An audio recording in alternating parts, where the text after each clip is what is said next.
Hello everyone, good morning. मैं Pravesh Sharma, welcome back to my channel. आज का हमारा टॉपिक है पुनर्वलन कौशल यानी कि रेनफोर्समेंट स्किल। तो आइए इसी संबंध में हम आगे देखते हैं। सबसे पहले इंट्रोडक्शन यानी कि भूमिका। अनेक छात्र अनेक व्यक्तिगत विभिन्नताओं को लिए होते हैं और कक्षा में छात्रों के पाठ के विकास में सहयोग देने और सक्रिय भाग लेने हेतु प्रोत्साहन देने के लिए अध्यापक को अनेक मेथड्स यानी कि विधियों तथा स्किल्स यानी कि कौशल का सहारा लेना पड़ता है।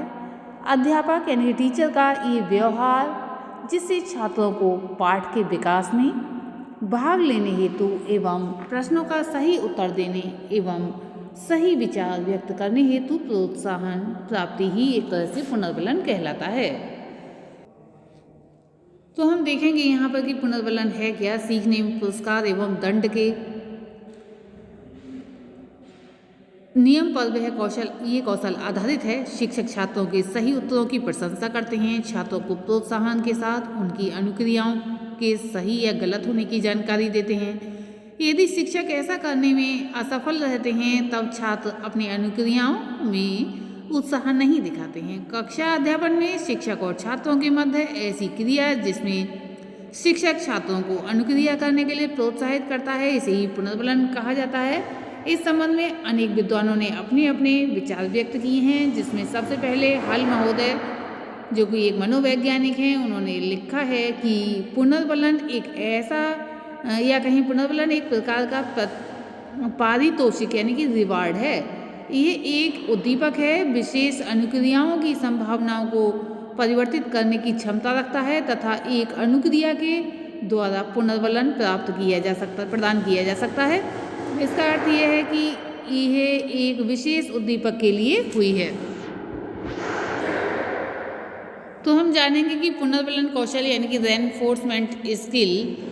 पुनर्वलन शब्द का प्रयोग सर्वप्रथम मनोवैज्ञानिक पावलोव ने किया। कब किया था ये देख लेते हैं। 1903 में किया। ये सूक्ष्म शिक्षण की प्रक्रिया का एक महत्वपूर्ण भाग है। इस कौशल का विकास कर शिक्षक के व्यक्तित्व को प्रभावशाली बनाने का कार्य किया जाता है। पुनर्वलन कौशल के द्वारा शिक्षक छात्रों को अधिगम करने और शिक्षण प्रक्रिया में सक्रिय रखने का प्रयास करता है। यानी कि जब पुनर्वलन छात्रों को मिलता रहता है, जैसा कि हम नाम से ही समझ लेते हैं, फोर्स के द्वारा यानी कि जो पुनः वलन फिर से बल प्रदान करना। जब बालक मन हटाने लगता है पढ़ाई की तरफ से, मन थोड़ा उसका हटने लगता है या कहीं मन किसी दूसरी तरफ दौड़ने लगता है, उस समय पुनर्वलन दिया जाता है। छात्र उसमें फिर से उसी प्रकार शक्ति लेकर जो है कार्य करने लगता है। तो यहाँ पर हमने बताया कि 1903 में पावलोव ने इस शब्द का प्रयोग किया था। पुनर्वलन कौशल का प्रयोग कर छात्रों के मनोबल में वृद्धि करने का प्रयास करने के साथ साथ यह छात्रों को उत्तर देने के लिए एवं सक्रियता दिखाने में भी ये सहायता प्रदान करता है। आज हम देखेंगे कि पुनर्वलन कौशल यानी कि रेनफोर्समेंट स्किल क्या है। पुनर्वलन का अर्थ होता है आंतरिक बल, अर्थात छात्रों में शिक्षण प्रक्रिया में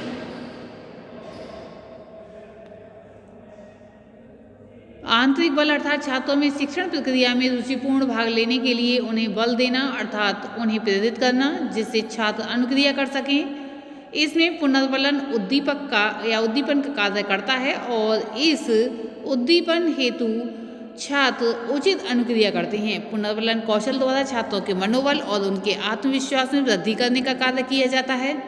यह छात्रों को आंतरिक रूप से बदलने में उनकी सहायता करता है, जिससे वह अपनी शिक्षण अधिगम प्रक्रिया को प्रभावशाली बना सकें।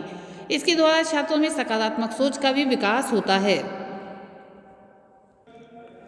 पुनर्वलन कौशल द्वारा शिक्षण अधिगम प्रक्रिया को प्रभावशाली बनाया जाता है और छात्र अध्यापकों में इसका विकास कर उनमें कुशल शिक्षक के गुणों का समावेश किया जाता है। क्योंकि प्रशिक्षु शिक्षक होते हैं जो बीएड कर रहे होते हैं, बीटीसी कर रहे होते हैं, तो उनमें एक कुशल शिक्षक के गुणों का विकास करना होता ही है। तो जब स्किल्स सीख लेता है एक प्रशिक्षु शिक्षक, तो उसमें सभी गुण समाहित हो जाते हैं और वास्तविक शिक्षक बन जाता है। छात्रों को अच्छे काम करने के लिए प्रेरित करना पुनर्वलन कौशल कहलाता है। इसके द्वारा छात्रों को प्रेरित करने का कार्य किया जाता है, जिससे वह कक्षा में सक्रिय रहे और पूछे गए उत्तरों का उत्सुकता के साथ जवाब दे। सामान्यतः पुनर्बलन छात्रों के मनोबल में वृद्धि करने का उत्तम मार्ग एवं साधन है। पुनर्बलन कौशल यानी कि रेनफोर्समेंट स्किल का प्रयोग गुणवत्तापूर्ण शिक्षा के निर्माण में सहायता प्रदान करता है। इसी के साथ हम देखेंगे पुनर्बलन के प्रकार, लेकिन उससे पहले हम देख लेते हैं एक विद्वान हैं यानी कि पील महोदय, जिन्होंने लिखा है कि पुनर्बलन सिद्धांत ये प्रतिपादित करता है कि जो अनुक्रिया आवश्यकता पूर्ति के ठीक पहले संपन्न होती है वह सीख ली जाती है, यानी कि टाइप्स ऑफ रेनफोर्समेंट। तो यहाँ सबसे पहले हम देख रहे हैं धनात्मक पुनर्बलन यानी कि पॉजिटिव रेनफोर्समेंट। इस प्रकार के पुनर्बलन के प्रयोग से छात्रों में सकारात्मक पक्ष के साथ उनसे अनुक्रिया करवाई जाती है। धनात्मक पुनर्बलन में छात्रों को प्रेरित करने के लिए उन्हें पुरस्कार से सम्मानित किया जाता है, जिससे वह परिस्थिति दोबारा आने पर वह उचित अनुक्रिया दे सकें। इस उद्दीपन की प्रस्तुति करने से उनकी अनुक्रिया देने की उम्मीद में वृद्धि होती है। धनात्मक पुनर्बलन का छात्रों में प्रयोग दो प्रकार से किया जाता है, शाब्दिक और अशाब्दिक। शाब्दिक पुनर्बलन में छात्रों को शब्दों के माध्यम से प्रेरित किया जाता है, जैसे उनके उत्तर देने में उनको शाबाशी देना, अच्छा, बहुत अच्छा। और अशाब्दिक पुनर्बलन में छात्रों को बिना शब्द प्रयोग किए उनके मनोबल में वृद्धि की जाती है, जैसे सही उत्तर देने में छात्रों को देखकर मुस्कुराना, उनकी पीठ थपथपाना, उनके उत्तरों को श्यामपट्ट पर लिखना। इसी के साथ अब हम देखेंगे ऋणात्मक पुनर्बलन। इस प्रकार के पुनर्बलन में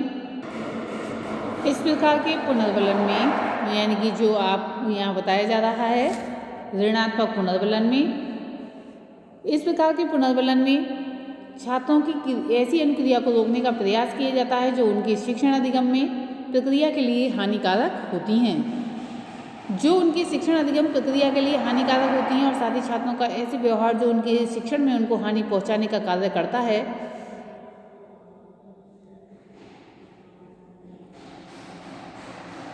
इनको दूर करने के लिए ऋणात्मक पुनर्बलन का प्रयोग किया जाता है, जैसे दंड देना, गुस्सा करना आदि। ऋणात्मक पुनर्बलन भी दो प्रकार के होते हैं, शाब्दिक और अशाब्दिक। शाब्दिक में शब्दों के माध्यम से छात्रों पर गुस्सा किया जाता है, जैसे मूर्ख कहना आदि, जिससे वह दोबारा वो अनुक्रिया न करे।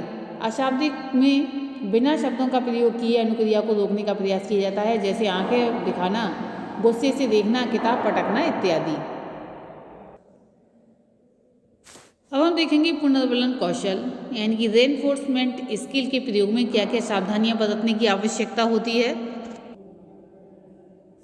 छात्रों को उचित मात्रा में ही पुनर्बलन प्रदान करना चाहिए, अर्थात आसान प्रश्न के उत्तर देने हेतु उन्हें अधिक पुनर्बलन देने की आवश्यकता नहीं। इससे कक्षा असंतुलित हो सकती है। जैसे मान लीजिए हमने पूछा कि आप कौन सी कक्षा में पढ़ते हैं, बालक ने कहा हम कक्षा 7 में पढ़ते हैं। बहुत अच्छा, बहुत शाबाश, वेरी गुड। तो इसका छात्रों पर कोई प्रभाव नहीं पड़ेगा। वो सोचेगा कि ऐसे तो पुनर्बलन हमें हर बात पर मिलता ही है, तो वो आगे बढ़ने की नहीं सोचेगा। उचित कक्षा में उचित छात्र को ही पुनर्बलन देना चाहिए, अन्यथा अन्य छात्रों में हीन भावना का विकास होगा। इससे शिक्षण अधिगम प्रक्रिया प्रभावित हो सकती है। पता चला कि कोई भी साधारण से प्रश्न है और सभी को पुनर्बलन दिए जा रहे हैं, तो ऐसी स्थिति में बालकों में आगे बढ़ने की रुचि नहीं जागृत हो पाती है। ऋणात्मक पुनर्बलन का प्रयोग सावधानी से करना चाहिए, अन्यथा छात्र प्रेरित होने की जगह अप्रेरित हो सकते हैं। धनात्मक पुनर्बलन में स्थिति के अनुसार ही उचित पुरस्कार का चयन किया जाना चाहिए, अर्थात आसान उत्तर की प्राप्ति हेतु मूल्यवान पुरस्कार प्रदान नहीं किया जाना चाहिए। पुनर्बलन का प्रयोग उत्पन्न स्थिति एवं परिस्थिति के अनुसार किया जाना चाहिए। अब हम संक्षेप में समझ लेते हैं कि पुनर्बलन कौशल अब तक हमने क्या देखा, क्या है। पुनर्बलन एक ऐसी क्रिया है जो छात्रों की अनुक्रिया की संख्या में वृद्धि करती है और अनुक्रिया सीखने की प्रक्रिया में गतिशीलता प्रदान करती है। एक पुनर्बलन कौशल दो प्रकार का होता है, सकारात्मक पुनर्बलन यानी कि पॉजिटिव रेनफोर्समेंट और नकारात्मक पुनर्बलन यानी कि नेगेटिव रेनफोर्समेंट। सकारात्मक पुनर्बलन में शाब्दिक यानी कि वर्बल और अशाब्दिक यानी कि नॉन वर्बल। नकारात्मक पुनर्बलन में शाब्दिक पुनर्बलन यानी कि वर्बल रेनफोर्समेंट और अशाब्दिक पुनर्बलन नॉन वर्बल रेनफोर्समेंट। इसी के साथ अब हम देखेंगे पुनर्बलन कौशल के घटक। शाब्दिक सकारात्मक पुनर्बलन, सुधारात्मक वचनों का प्रयोग किया जा सकता है, छात्र सुझावों का समर्थन किया जा सकता है, छात्र उत्साहवर्धन किया जा सकता है। अशाब्दिक पुनर्बलन, अशाब्दिक सकारात्मक पुनर्बलन में उचित भाव का प्रयोग किया जा सकता है, छात्रों के अच्छे उत्तरों को श्यामपट्ट पर लिखना इत्यादि किया जा सकता है। नकारात्मक शाब्दिक पुनर्बलन में कक्षा शिक्षण में छात्रों की अनुक्रियाओं को दृढ़ करने के लिए कुछ उद्दीपकों को हटाने की प्रक्रिया नकारात्मक शाब्दिक पुनर्बलन कहलाती है। जैसे ये गलत है, ऐसा नहीं है, जो तुम कह रही हो या कह रहे हो वह गलत है।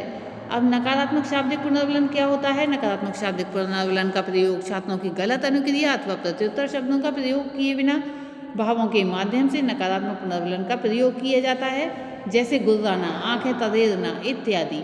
उद्देश्य यानी कि सकारात्मक पुनर्बलन प्रदान करने में दक्ष बनाना इसका उद्देश्य है। नकारात्मक पुनर्बलन के प्रयोग से बचने के लिए प्रशिक्षित करना, पुनर्बलन का प्रयोग करके शिक्षण को प्रभावी बनाना इसके उद्देश्य हैं। पुनर्बलन कौशल। अब यहाँ पर एक बनाया जा सकता है, हम कैसे बनाएंगे स्किल को? क्रम संख्या, छात्र अध्यापक क्रिया, छात्र क्रिया और पुनर्बलन।